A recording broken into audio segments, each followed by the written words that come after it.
नमस्कार। उत्तराखंड पंचायत चुनाव का एग्जिट पोल लेकर मैं हाजिर हूं, आपका हर्ष काफर। वैसे बिना मुद्दे के चुनाव का एग्जिट पोल निकालना गांव की दुकान में ओट्स मांगने जैसा है। देखो, जिसने शराब पिलाई उसकी 60% जीत पक्की है, जिसने पैसा दिया उसकी 70% और जिसने दोनों दिया है उसकी 95% जीत पक्की है।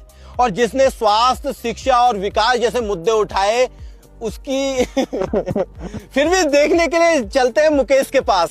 जी हर्ष, आगे आगे का मुझे याद है, लेकिन बाद में मेरे पैरों के नीचे से जमीन खसक गई। पता नहीं किसने मुझे पिला दिया। वाकई में ये चुनाव मेरे लिए भी बहुत यादगार रहे। कुछ सवर्ण मतदाता ये कहते हुए पाए गए कि फलाना उम्मीदवार जय भीम वाला है, ये कल के दिनों में हमारे मंदिरों पर कब्जा कर देगा।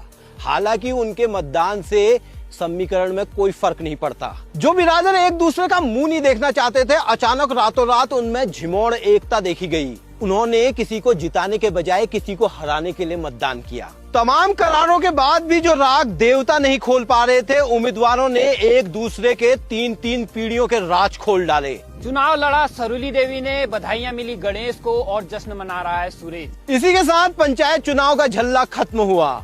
महिलाओं ने फिर से खेत खलिहानों की तरफ रुख कर लिया है। पुरुषों ने जेब में हाथ डालकर फिर से बाजारों को गुलजार कर दिया है। अम्मा का आंगन फिर से सूना पड़ गया है क्योंकि एनआरपी वोटर वापस शहरों की तरफ लौट गए हैं।